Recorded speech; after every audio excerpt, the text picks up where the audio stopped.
It's time for me to sell my Model Y Performance. From Giga Berlin, I bought it back in May 22, so it's 3 years now, and I have really enjoyed my time with it. But the last 6 months has been really tough and rough, and I think that goes for most Model Y or Tesla owners in general, because a lot has happened. I mean, first off, the American politics against Europe, etc. Elon Musk's involvement into that, the zero interest rates on brand new Model Ys, and finally also the new refreshed Model Y Juniper. All this has really made the depreciation of this car big. I mean, I have lost a lot of money. That's what this episode is all about. I will disclose how much money I actually lost. I will break down the operational costs like charging, maintenance, repairs, but also share my thoughts, my experience with owning a Tesla. Welcome to It's Only Electric. Let's start.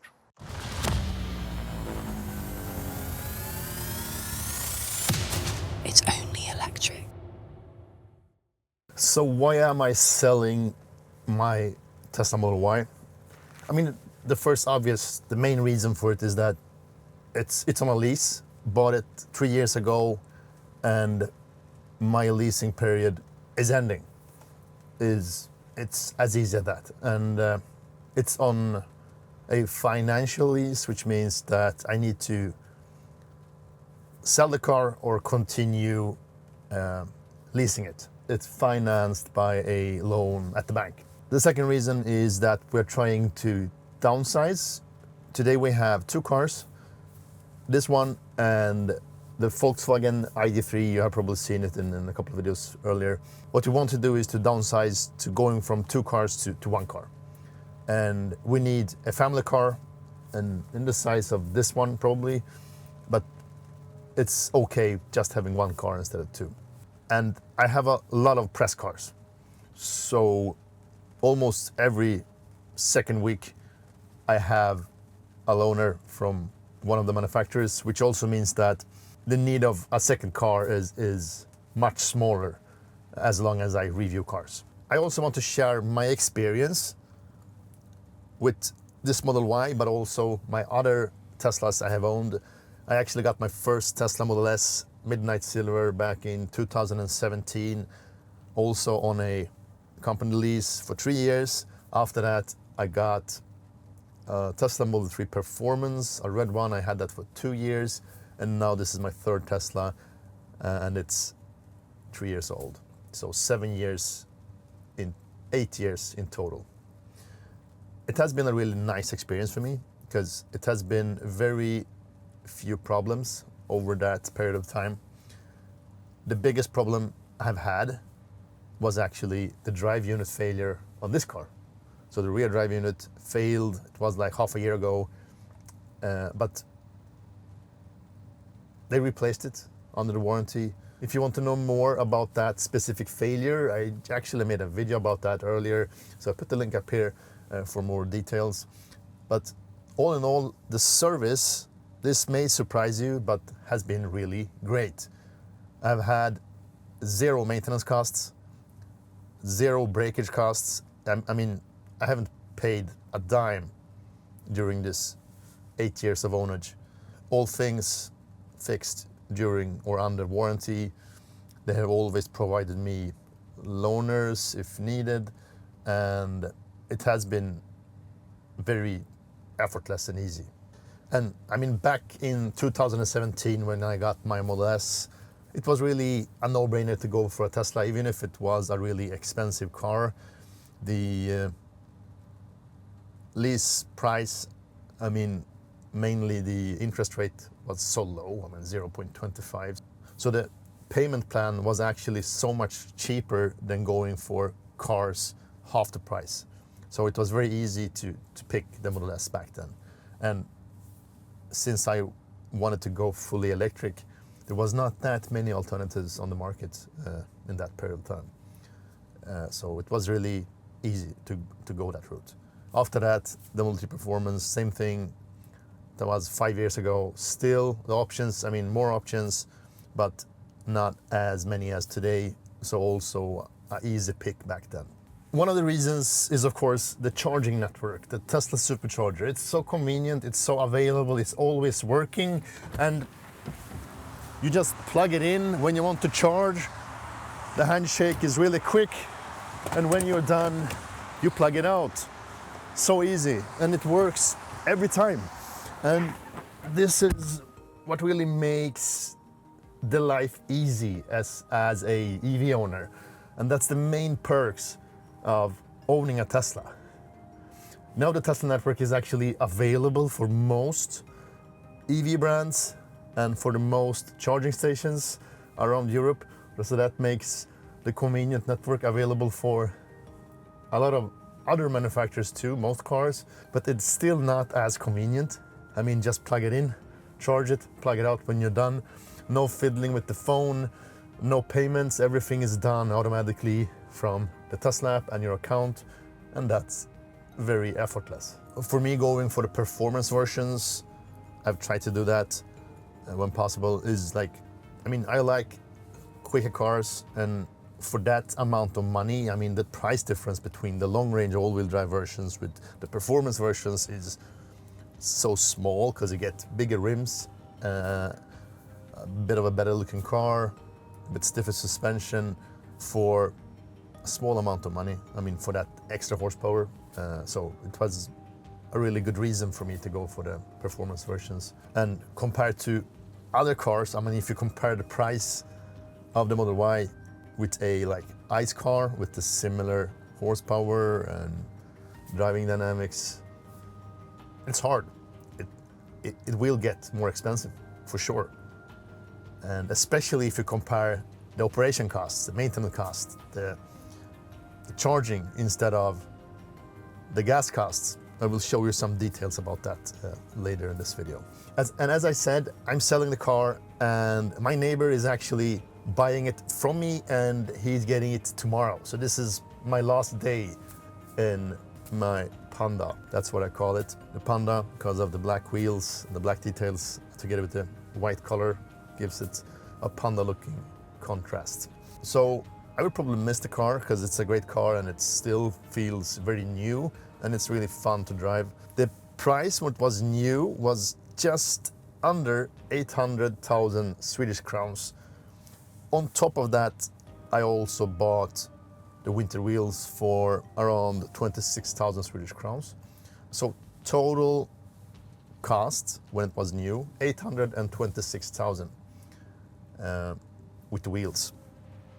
And as you see here on the calculation, I sold it for 425,000 Swedish crowns. And then it gets very obvious that during these 3 years, I lost a lot of money. I mean, the car cost me a lot during this period. And this is partly due to the last 6 months.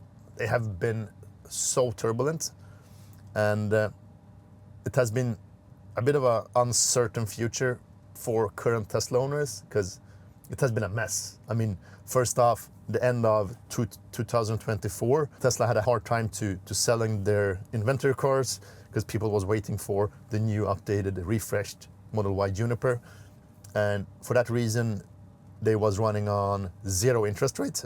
And it's very hard to sell a second-hand Model Y if a new one that looks exactly the same is cheaper, because you won't be able to buy or refinance a pre-owned Model Y with 0 interest rate. That's a very hard equation to actually solve and to get. So buying a second-hand one and financing it doesn't make sense when you can buy the new one for the same monthly cost. So I was waiting for Tesla to stop having that 0 interest rate. They did not, because the inventory never ended, endless queue of cars standing to get delivered. Then they released the new Model Y, and the sales didn't really pick up because Elon Musk did things connected to the politics that made Europeans a bit angry, and therefore they didn't buy or go for the updated Model Y, even if it's a good car. So that didn't help the second-hand prices, the resale price for current owners. That only created even bigger issues, because then Tesla had old inventory cars in their stock. I mean, the pre-facelift this car, and at the same time trying to ramp up and sell the new updated version. And the sales didn't really pick up, and they today have zero interest rate on the Juniper model, at least here in Sweden and in some countries around Europe. And this is not normal. I mean, this is not a normal thing to do when you sell one of the world's most selling cars in one of the most popular segments with a totally new car, a brand new refreshed car for zero interest rate. That's a bad sign, and it makes it a lot harder for me to sell the car. A long story short, if I don't calculate with the incentives that was present back in 2022, there is no incentives anymore, at least not in Sweden. The car lost 395,000 Swedish crowns, let's say 400,000. That's 11,000 crowns a month of value loss. So that's the loss that I'm paying for during these 3 years. And I'm not calculating with interest rates and such things. This is only pure value loss. So 48% value loss, that's $40,000 or 36,000 euros. That's a lot of money. If I calculate with the incentives, it lost 42%, but that's not a fair calculation. I mean, for me, the financial real loss is 42%, but the car dropped 48% during this period of time. And this is a new car still. I mean, 24,000 kilometers, that's nothing. I'm sure that it would have had a higher value if Elon Musk didn't take part in the politics. That's sadly one of the reasons for the bad resale value. But I really think losing that much money, I mean 11,000 Swedish crowns, 1,000 euros per month in pure value loss, I mean, you can do a lot for that money. You can do a lot for that money. So that's really sad to see. And that's kind of disappointing and makes it a bit harder to go for a new car, because the numbers are so clear. The good thing though is for the second-hand buyers, they can really do bargains now. You can buy a really fine car for a good price, because I don't think they will lose that much more the closest time. Maybe the second-hand values will go up a bit, because since the new sales are slowing down, I think the market will be a bit smaller and the price will stop falling, and I think people will forget Elon's politic engagement and hopefully gain trust in the brand again. Maybe not as good as before, but it will still be better, and I think that will be a good thing for those who buys a second-hand Tesla now. I think so. The depreciation will not be as steep as it has been. When it comes to maintenance costs or operation costs, it has been none. I mean, no repairs that I have paid for, everything under warranty, no service at all. I have not done any service on any of my Teslas, and I mostly used Tesla superchargers when out on long trips, and I have a lot of Tesla credits to use for free charging. But still, 90% of my charging has taken place at home, and the rest, 10%, at the superchargers, almost exclusively. And this is the breakdown of the operation costs. And as you see, after 24,000 kilometers, the total operation costs, it consists of only charging, I would say, and is under 8,000 Swedish crowns, or around $800, 750 euros for 3 years of driving. And this is including the price for home charging, charging the car at home, and supercharging. And I have not calculated with free supercharging. I have calculated with a full price, of course, both when charging at home and when charging at the superchargers. So the actual maintenance or operations cost has been even lower than this, because I mostly charge on solar power, and I have charge for free when it comes to supercharging, so it's probably half that. But I calculated it in a more normal sense, so it gets more fairly compared to the ICE car here. As you see on the screen, this is the difference. I mean, it's a big difference when it comes to operation costs. First off, service. There's not many ICE cars that has free service for 3 years. Some have, most don't have it. Of course, insurance is something I don't have in the calculations here, but the cars in this class tend to have approximately the same insurance cost. The biggest difference here is charging compared to the gas. I mean, and that's the thing. So now I'm actually looking for my next EV, and I need some suggestions from you guys. So what I need is a family car, all-wheel drive, important for me, a big boot, so a SUV or a station wagon.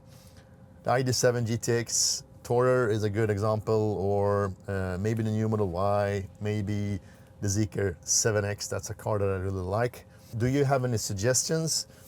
Do you see any good alternatives to the Model Y currently? Post that in the comments and let us have a discussion. I would really appreciate it. So what do you think will be my next car? So that's it. I mean, I'm selling my car. I'm looking for a new one. That's the short summary. And we have looked at the total costs, my loss, my financial loss. I'm a bit sad when I think of it, but nothing to do now. I mean, the time has passed. I have used the car, and it is what it is.